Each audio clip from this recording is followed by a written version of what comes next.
सत श्री अकाल दोस्तों, हाजिर हाँ एक होर खास अपडेट लैके। दीप सिद्धू जिन्हां नूं कि किसानी संघर्ष दे विच अहम योगदान करके भी जाणिया जांदा है, उत्थे ही पंजाब दे लई, पंजाबीयत दे लई अते कौम दे लई निडर हो के बेधड़क हो के बोलण दे लई अते खड़न दे लई भी जाणिया जांदा है। यही कारण है कि उन्हां दे अंतिम संस्कार अते अंतिम अरदास मौके ला मिसाल इकट्ठ होया। हाले तक भी देशां विदेशां दे विच उन्हां दी श्रद्धांजलि दिंदे होए उन्हां दे अंतिम अरदास दे लई पाठ दे भोग पाए जा रहे हैं। श्री अखंड पाठ साहिब दे प्रकाश करवाए जा रहे हैं दीप सिद्धू की याद दे विच अते हाले तक भी ये सिलसिला लगातार जारी है। हर रोज़ पंजाब दे भी किसी ना किसी पिंड या फिर शहर या फिर पूरी दुनिया दे विचों किसी भी होर देश दे मुल्कां दे विच इस तरह दी खबरां सामने आउणा आम ही गल है कि दीप सिद्धू की याद दे विच श्री अखंड पाठ साहिब जी दे भोग पाए गए। अते नाल ही दोस्तों उस तो भी वड्डी गल अंतिम अरदास किसी नौजवान की श्री फतेहगढ़ साहिब की पावन धरती ते होना, शहीदां की उस पावन धरती ते होना अते उत्थे भी 6 तो 7 लाख लोगों का बड़ा इकट्ठ अते हर एक नम अख हर एक अख रो रही सी उस मौके भी। ते नाल ही किसी दूजे देश पाकिस्तान के इतिहासिक गुरुद्वारा श्री ननकाना साहिब विखे भी दीप सिद्धू की याद दे विच श्री अखंड पाठ साहिब जी के भोग पाए गए। अपने आप दे विच हामी भरदा है कि दीप सिद्धू नूं लोग किन्ना प्यार करते हैं, करते रहणगे, करते सी। ते दस दईए कि दीप सिद्धू 15 फरवरी की उस काली रात नूं जदों सरीरक तौर पर हमेशा दे लई चले गए तो ज़्यादातर लोगों का यही कहना है कि दीप सिद्धू की मौत का कारण, बेवकती चले जाने का कारण यही सी कि वो सरकारां दे खिलाफ अते पंजाब अते किसानी अते पंजाबीयत दे लई डट के हमेशा गल करते सन, जिस करके कि वो बहुत सारी एजेंसियां ते सरकारां नूं रड़क रहे सन। पर दोस्तों दीप सिद्धू कदों इस वल आए, कदों उन्हां दा झुकाव होया, कदों उन्हां ने पंजाब अते पंजाबीयत अते लोकां दे लई अते हक सच दे लई बोलना शुरू किया, जां फिर कह सकते हैं कि वो पहली वीडियो कदों पई जदों उन्हां ने सरकारां दे नाल अते वड्डी वड्डियां ताकतां दे नाल आडा लिया, उन्हां दे नाल विरोध मुल लिया। वो वीडियोज़ तुहाडे नाल साझीआं करदे हैं जो सब तो पहला दीप सिद्धू ने आवाज़ बुलंद की सी इंसानियत दे लई अते किवें वो डट के बोले सन, किवें उन्हां दे विच्चों उन्हां दीआं गल्लां दे विच्चों कौम प्रति, पंजाब प्रति प्यार झलक रहा है। वो भी अपनी तर्क भरपूर गल्लां दे राहीं किवें अपना पक्ष रख रहे हैं। तुसीं देखो इस वीडियो दे विच, जो कि आपां ये भी कह सकते हैं कि किते ना किते इसे करके ही इन्हां वीडियोज़ की शुरुआत होई करके ही वो सरकारां अते वड्डियां वड्डियां एजेंसियां दी अखां दे विच रड़कण लग पे सन।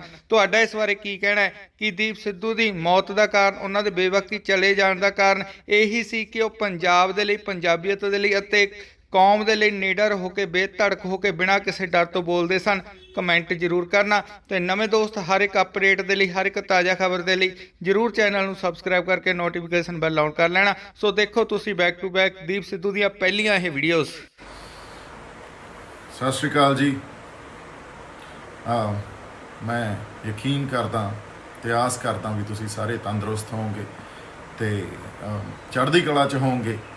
सो मैनू बड़े सवाल पाए जा रहे हैं या बहुत मैनू इंटरव्यूज़ वाले भी फोन कर रहे हैं, वो भी मैनू सवाल ये कर रहे हैं भी जी लोगों का सवाल आ जिहड़ी मैं गल अज करनी चाहना, लोगों का सवाल आ भी तुसी बाई देखो अज दे जिहड़े हुक्मरान आ उन्हां दे अगेंस्ट जाके गल्लां करते हो या उन्हां दे खिलाफ गल्लां करते हो, पर तुसी आप गुरदासपुर सनी देओल नाल कैंपेन कर रहे सी ते उत्थे उसे पोलिटिकल पार्टी की कैंपेन कर रहे सी।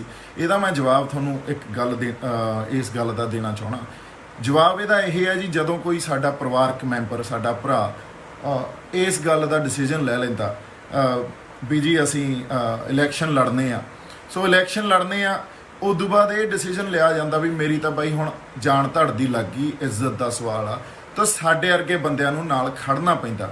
सो मैं भी सनी बाई नाल इसे करके खड़िया सी उत्थे, क्योंकि मेरा अदरवाइज़ किसी पोलिटिकल पार्टी नाल कोई लेना देना नहीं आ। मैं एक आर्टिस्ट बंदा ते पहला मैं एक इंसान हाँ, इंसान के नाते मैं अज के जिहड़े साडे हुक्मरान आ उन्हां नूं मैं बिल्कुल उन्हां नाल उन्हां नूं सवाल करदा।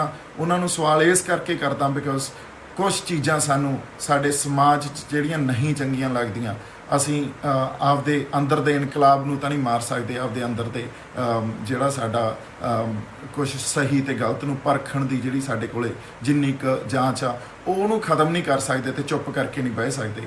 ਸੋ as an artist, as a human being, it's my duty to probably question the government, to question the leaders, so that's what I've been doing।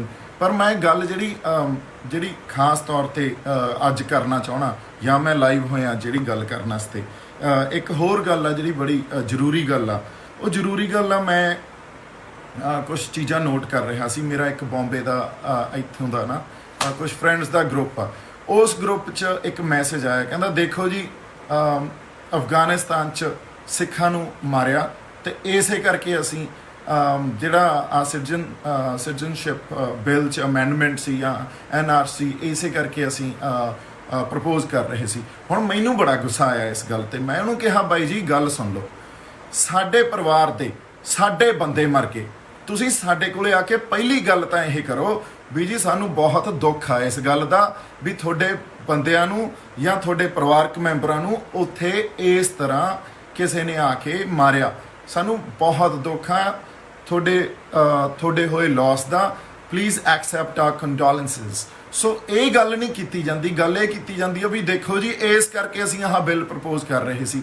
ਹੁਣ ਇਹ ਗੱਲ ਉਵੇਂ ਹੀ ਆ ਜਿਵੇਂ ਮੰਨ ਲਓ ਰੱਬ ਨਾ ਕਰੇ, ਗੋਡ ਫੋਰਬਿਡ, ਵੀ ਆਪਣੇ ਘਰੇ ਕੋਈ ਰਿਸ਼ਤੇਦਾਰੀ 'ਚ ਕਿਤੇ ਮਰਗ ਹੋਈ ਹੋਵੇ, ਉੱਥੇ ਕੋਈ ਬੰਦਾ ਆ ਕੇ ਇਹ ਗੱਲ ਕਹਿ ਦੇ ਵੀ ਜੀ ਦੇਖੋ ਇਹ ਗੱਲ ਨਹੀਂ ਹੋਣੀ ਹੋਵੇ ਵੀ ਦੇਖੋ ਜੀ ਸਾਨੂੰ ਦੁੱਖ ਆ ਇਸ ਗੱਲ ਦਾ ਵੀ you've lost your family member, ਇਹ ਗੱਲ ਨਹੀਂ ਆ। ਗੱਲ ਇਹ ਆ ਦੇਖੋ ਜੀ ਇਸ ਕਰਕੇ ਅਸੀਂ ਆਹ ਫਲਾਨੀ ਨੀਤੀ ਤੁਹਾਨੂੰ ਕਹਿ ਰਹੇ ਸੀ ਤੇ ਤੁਸੀਂ ਅਪਣਾ ਲੈਂਦੇ ਤਾਂ ਠੀਕ ਆ ਨਾ। ਸੋ ਅਗਲਾ ਜੁੱਤੀਆਂ ਲਾ ਲਏ ਇਹੋ ਜਿਹੇ ਬੰਦਿਆਂ ਦੇ। ਹੁਣ ਹੋਰ ਤਾਂ ਕੋਈ ਗੱਲ ਕੀਤੀ ਨਹੀਂ ਜਾ ਸਕਦੀ। So you know which is very very important for us, ਮੇਰੀ ਕੌਮ ਲਈ, ਸਾਡੇ ਪੰਜਾਬ ਲਈ ਜਿਹੜੀ ਗੱਲ ਜ਼ਰੂਰੀ ਆ ਉਹ ਜ਼ਰੂਰੀ ਇਸ ਕਰਕੇ ਆ, ਇਹ ਉਦਾਹਰਨ ਇਸ ਕਰਕੇ ਦਿੱਤੀ ਗਈ ਆ ਬਾਈ ਜੀ ਦੇਖੋ ਇਹ ਸਾਨੂੰ ਅੱਜ ਦੀ ਡੇਟ 'ਚ ਮਾਈਨੋਰਿਟੀ ਗਿਣਦੇ ਆ, ਕੋਈ ਗਵਰਨਮੈਂਟ ਆ ਜੇ ਸਾਨੂੰ ਮਾਈਨੋਰਿਟੀ ਗਿਣਦੇ ਆ ਔਰ ਸਾਨੂੰ ਦਬਾਉਂਦੇ ਆ, ਅਸੀਂ ਕਹਿੰਦੇ ਆ ਮਾਈਨੋਰਿਟੀ ਨੂੰ ਦਬਾ ਲਿਆ। ਮੈਂ ਇੱਕ ਗੱਲ ਤੁਹਾਨੂੰ ਕਹਿਣਾ ਚਾਹਣਾ ਵੀ ਕਦੇ ਵੀ ਮਾਈਨੋਰਿਟੀ ਨੂੰ ਨਹੀਂ ਦਬਾਇਆ ਜਾਂਦਾ, ਹਮੇਸ਼ਾ ਕਮਜ਼ੋਰ ਨੂੰ ਹੀ ਦਬਾਇਆ ਜਾਂਦਾ। ਇਤਿਹਾਸ ਗਵਾਹ ਰਿਹਾ ਹੈ ਇਸ ਗੱਲ ਦਾ, ਕਮਜ਼ੋਰ ਹੀ ਦਬਦੇ ਆ, ਮਾਈਨੋਰਿਟੀ ਨਹੀਂ ਦਬਦੀ ਕਦੇ। ਇਸ ਕਰਕੇ ਆਪਦੇ ਆਪ ਨੂੰ ਸਟਰੋਂਗ ਬਣਾਓ, ਆਪਦੇ ਆਪ ਨੂੰ ਉਸ ਲੈਵਲ ਤੇ ਲੈ ਜਾਓ, ਉਹਨਾਂ ਸਟਰੋਂਗ ਬਣਾਓ ਵੀ ਸਾਨੂੰ ਮਾਈਨੋਰਿਟੀ ਹੁੰਦੇ ਹੋਏ ਵੀ ਅਸੀਂ ਬਹੁਤ ਤਕੜੇ ਆ, ਐਡੀ ਤਗੜੀ ਕੌਮ ਆ। ਇਹ ਤਾਂ ਹੀ ਹੋ ਸਕਦਾ ਜਿਹੜੀ ਮੈਂ ਕਿਰਦਾਰਾਂ ਵਾਲੀ ਗੱਲ ਕੀਤੀ ਸੀ, ਜੇ ਆਪਾਂ ਉਹਨਾਂ ਕਿਰਦਾਰਾਂ ਨੂੰ ਉੱਚਾ ਚੱਕੀਏ, ਇੱਕ ਦੂਜੇ ਨੂੰ ਜਰਨਾ ਸ਼ੁਰੂ ਕਰੀਏ। ਇੱਕ ਦੂਜੇ ਨੂੰ ਜਰਦੇ ਹੀ ਨਹੀਂ ਆਪਾਂ, ਉਹ ਜਰਨ ਵਾਲੀ ਗੱਲ ਬਹੁਤ ਜ਼ਰੂਰੀ ਆ। ਇਹ ਸਭ ਤੋਂ ਮੇਨ ਗੱਲ ਆ ਜਿਹੜੀ ਮੈਂ ਤੁਹਾਡੇ ਨਾਲ ਅੱਜ ਕਰਨੀ ਆ ਬਈ, ਇੱਕ ਦੂਜੇ ਨੂੰ ਜਰਨਾ ਸ਼ੁਰੂ ਕਰੋ, ਇੱਕ ਦੂਜੇ ਨੂੰ ਹੱਲਾਸ਼ੇਰੀ ਦਿਓ, ਹੌਸਲਾ ਦਿਓ। ਸਾਡੇ ਪੰਜਾਬੀਆਂ 'ਚ ਤਾਂ ਖਾਸ ਕਰਕੇ ਇਹ ਗੱਲ ਦੇਖੀ ਗਈ ਆ ਵੀ ਅਸੀਂ ਇੱਕ ਦੂਜੇ ਨੂੰ ਕਦੇ ਨਹੀਂ ਜਰਦੇ। ਕੋਈ ਚੰਗਾ ਕਰ ਰਿਹਾ ਹੋਵੇ ਅਸੀਂ ਉਹਨੂੰ ਜਮਾਂ ਹੀ ਨਹੀਂ ਜਰਦੇ, ਅਸੀਂ ਉਹਨੂੰ ਐ ਫੜ ਕੇ ਪਿੱਛੇ ਖਿੱਚ ਲਾਂਗੇ। ਜੇ ਤੁਸੀਂ ਇਤਿਹਾਸ ਦੇਖ ਲਓ, ਪੰਜਾਬੀ ਜਾਂ ਸਿੱਖ ਉਦੋਂ ਵੀ ਮਾਈਨੋਰਿਟੀ ਸੀ ਜਦੋਂ ਮਹਾਰਾਜਾ ਰਣਜੀਤ ਸਿੰਘ ਦਾ ਰਾਜ ਸੀ।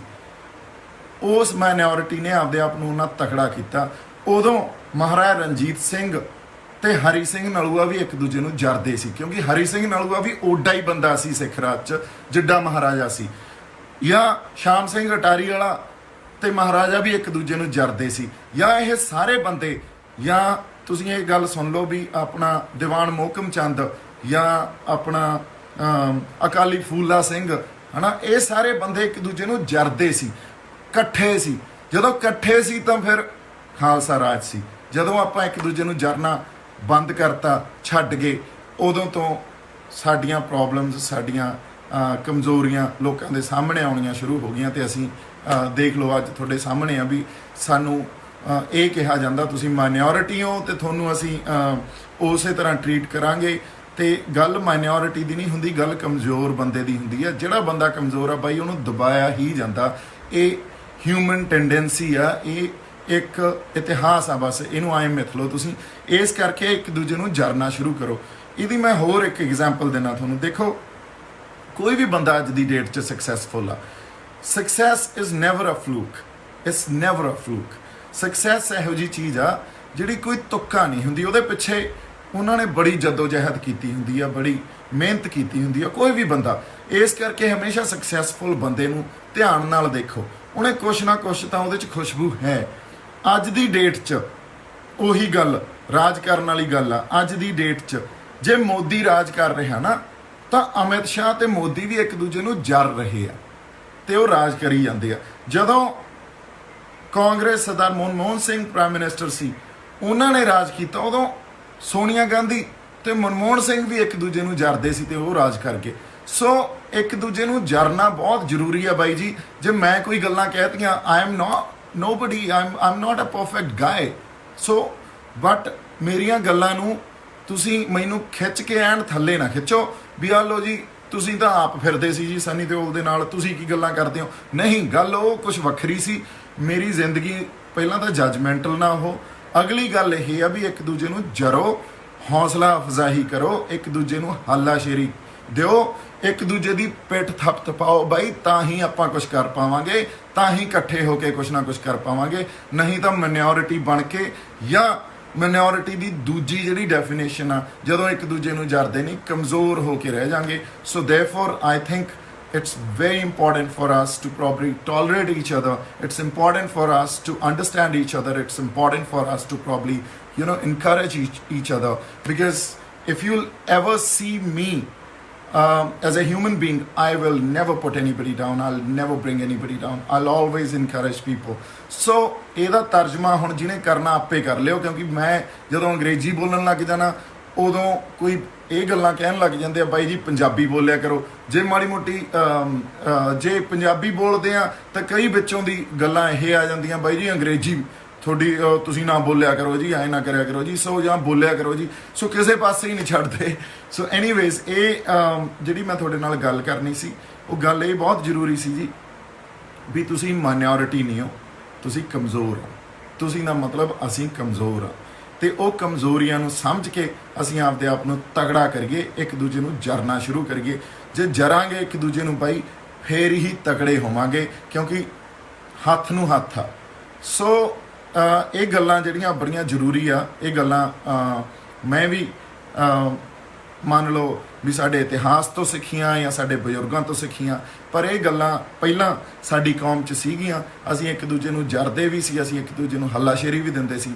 ਅੱਜ ਕੱਲ੍ਹ ਸਿਰਫ ਇਹ ਸ਼ੁਰੂ ਹੋ ਗਿਆ ਵੀ ਬਾਈ ਯਾਰ ਉਹ ਫਲਾਨਾ ਯਾਰ ਉਹਨੂੰ ਕੀ ਪਤਾ, ਇਹ ਤਾਂ ਐਵੇਂ ਮਰੀ ਜਾਂਦਾ। ਸੋ therefore I think it's very important for us to encourage each other.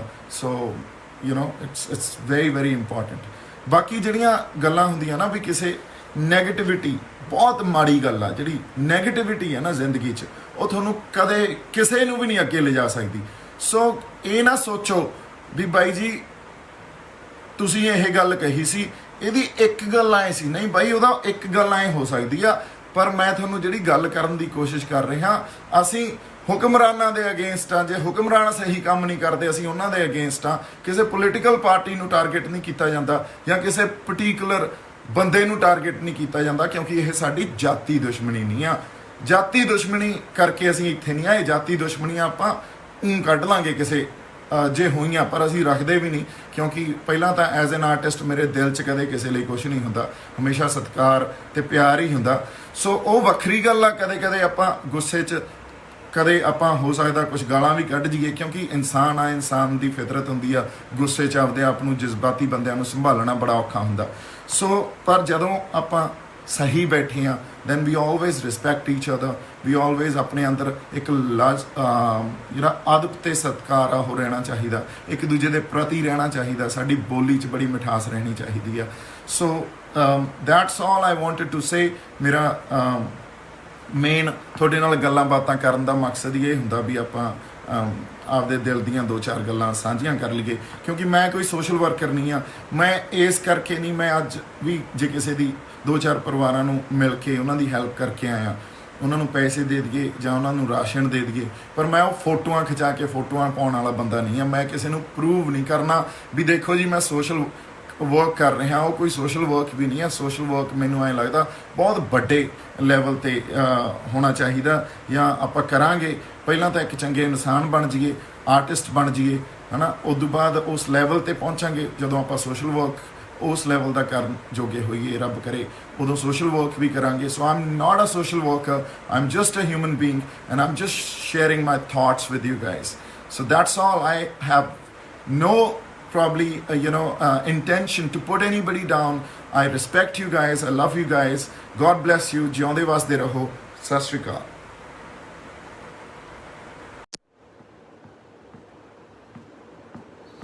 ਸਤਿ ਸ਼੍ਰੀ ਅਕਾਲ ਜੀ। ਫਿਰ ਇੱਕ ਵਾਰੀ ਰੂਬਰੂ ਹੋਏ ਆ ਤੁਹਾਡੇ। ਉਹ ਇਸ ਕਰਕੇ ਹੋਏ ਆ ਵੀ ਕੱਲ ਮੈਂ ਕੁਝ ਗੱਲਾਂ ਕਹੀਆਂ, ਬੜਾ ਅਪਸੈਟ ਸੀ ਮੈਂ ਕੁਝ ਗੱਲਾਂ ਕਹੀਆਂ, ਪਰ ਉਹ ਗੱਲਾਂ ਇਸ ਕਰਕੇ ਕਹੀਆਂ ਗਈਆਂ ਕਿਉਂਕਿ ਕੁਝ ਇਰਰਿਸਪੌਂਸਿਬਲ ਜਿਹੜੇ ਬੰਦੇ ਆ, ਜਿਹੜੇ ਲੋਕ ਆ, ਉਹਨਾਂ ਦੀਆਂ ਜਦੋਂ ਹਰਕਤਾਂ ਦੇਖੀਆਂ ਤਾਂ ਜ਼ਾਹਿਰ ਜੀ ਗੱਲ ਆ ਵੀ ਗੁੱਸਾ ਤਾਂ ਆ ਹੀ ਜਾਂਦਾ। ਸੋ ਅੱਜ ਮੈਂ ਇਹ ਕਹਿਣਾ ਚਾਹੂੰਗਾ ਸਪੈਸ਼ਲੀ ਸਾਡੀ ਕੌਮ ਨੂੰ ਅਤੇ ਹਿੰਦੁਸਤਾਨੀਆਂ ਨੂੰ, ਪੰਜਾਬੀਆਂ ਨੂੰ, ਇਹ ਗੱਲ ਬੜੀ ਜ਼ਰੂਰੀ ਆ ਸਾਡੇ ਲਈ ਇਹ ਕਰਨੀ। ਬਿਕਾਜ਼ ਆਪਾਂ, ਮੈਨੂੰ ਐਂ ਲੱਗਦਾ ਵੀ ਜਿਵੇਂ ਆਪਦੇ ਆਲੇ ਦੁਆਲੇ ਨੂੰ, ਆਪਦੇ ਜਿਹੜੀ ਨੇਚਰ ਆ ਸਾਡਾ, ਇਹ ਆਲਾ ਦੁਆਲਾ, ਇਹਨੂੰ ਭੁੱਲ ਹੀ ਬੈਠੇ ਆ, ਇਹਦੇ ਬਾਰੇ ਸਾਨੂੰ ਕੋਈ ਪਰਵਾਹ ਹੀ ਨਹੀਂ ਆ। So I feel it's necessary and very important for us to once again probably change our lifestyle, because ਮੈਨੂੰ ਐਂ ਲੱਗਦਾ ਵੀ ਸਾਨੂੰ ਆਪਦਾ ਲਾਈਫ ਸਟਾਈਲ ਚੇਂਜ ਕਰਨਾ ਪਊਗਾ, ਸਾਨੂੰ ਆਪਦੀ ਸੋਚ ਬਦਲਣੀ ਪਊਗੀ। ਉਹ ਇਸ ਕਰਕੇ ਬਦਲਣੀ ਪਊਗੀ, ਮੈਂ ਛੋਟੀ ਜਿਹੀ ਐਗਜ਼ਾਮਪਲ ਦਿੰਦਾ, ਮੇਰੀ ਅੱਖਾਂ ਦੇਖੀ ਗੱਲ ਆ ਵੀ ਮੈਂ ਚੰਡੀਗੜ੍ਹ ਬੈਠਾ ਸੀ। ਚੰਡੀਗੜ੍ਹ ਜਿਵੇਂ ਪੰਜਾਬ 'ਚੋਂ ਆਪਣੇ ਆਸ-ਪਾਸ ਦੇ ਇਲਾਕਿਆਂ 'ਚੋਂ ਜਾਂ ਸਾਡੇ ਮਾਲਵੇ 'ਚੋਂ ਲੋਕ ਉੱਥੇ ਜਾ ਕੇ ਕੋਠੀਆਂ ਬਣਾਉਂਦੇ ਆ, ਉੱਥੇ ਰਹਿੰਦੇ ਆ, ਆਪਦੇ ਪਰਿਵਾਰ ਨੂੰ ਉੱਥੇ ਸ਼ਿਫਟ ਕਰ ਲੈਂਦੇ ਆ, ਬੱਚਿਆਂ ਨੂੰ ਸਕੂਲ ਪੜ੍ਹਨ ਲਾ ਦਿੰਦੇ ਆ।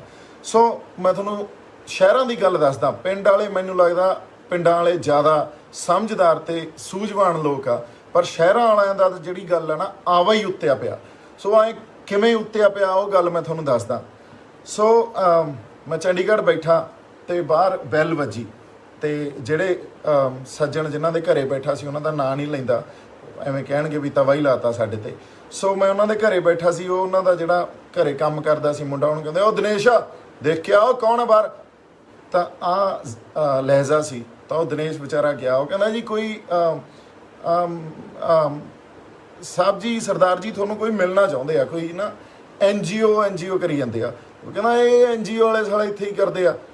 ਸੋ ਐਂ NGO ਨੂੰ ਸੰਬੋਧਨ ਕੀਤਾ ਜਾਂਦਾ, ਜਿਹੜੇ ਬੰਦੇ ਕਿਸੇ ਕੌਜ਼ ਲਈ ਕੰਮ ਕਰਦੇ ਆ ਜਾਂ ਕੋਈ ਉਹਨਾਂ ਦੀ ਇੱਕ ਸਮਾਜ ਲਈ ਕੰਮ ਕਰ ਰਹੇ ਆ। ਉਹ ਕਹਿੰਦਾ ਸਾਲੇ NGO ਵਾਲੇ ਕੀ ਕਰਦੇ ਇੱਥੇ? ਤਾਂ ਉਹ ਉਹਨੂੰ ਕਹਿੰਦਾ ਬੁਲਾ ਲਾ। ਉਹਨੂੰ ਬੁਲਾ ਲਿਆ ਅੰਦਰ ਜੀ, ਕੋਈ ਚਾਹ ਪਾਣੀ ਕੁਛ ਨਹੀਂ ਪੁੱਛਿਆ।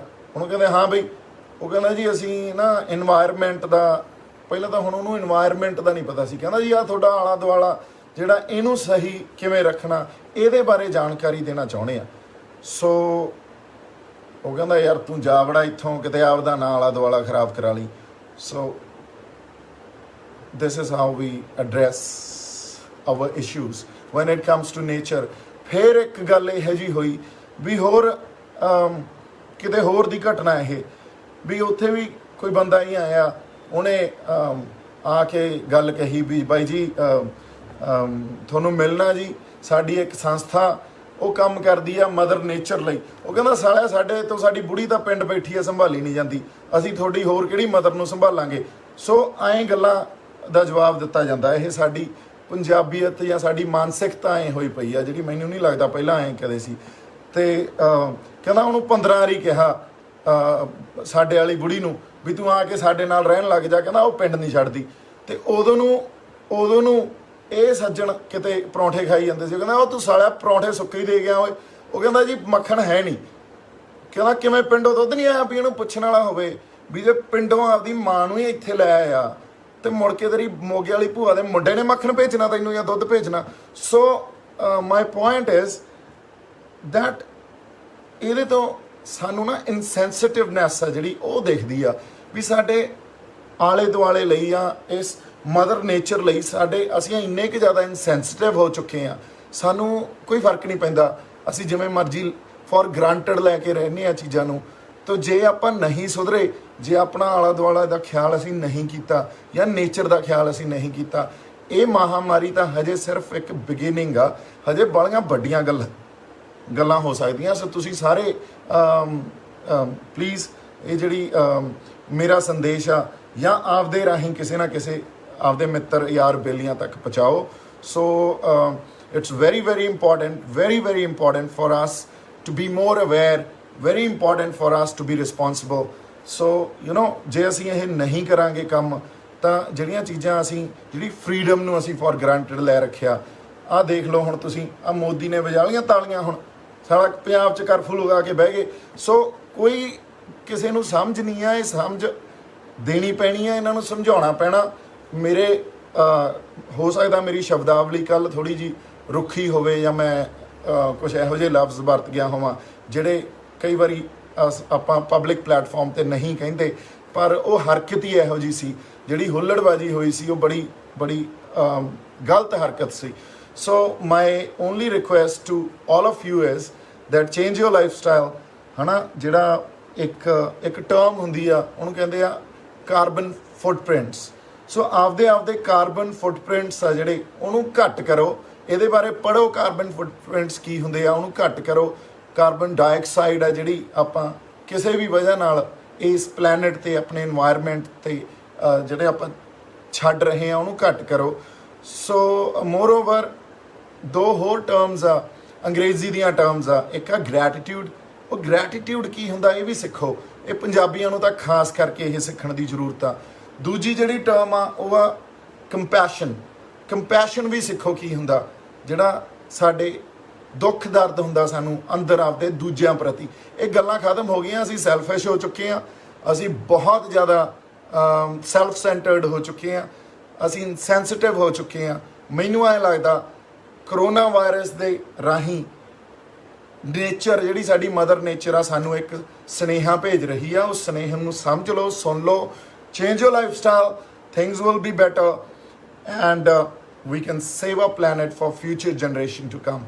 So otherwise ਹਿੰਦੁਸਤਾਨ ਦਾ ਜਾਂ ਈਵਨ ਵਰਲਡ ਦਾ ਉਹ ਜਿਵੇਂ ਕਹਿੰਦੇ ਆਵਾ ਹੀ ਉੱਤੇ ਪਿਆ ਸਾਲੇ, ਉਹ ਟਿੱਡੀ ਦਾਲਾ ਇਹ ਵੀ ਤੁਸੀਂ ਥਾਲ ਖੜਕਾ ਕੇ ਇਹਨੂੰ ਭਜਾ ਦੋਗੇ।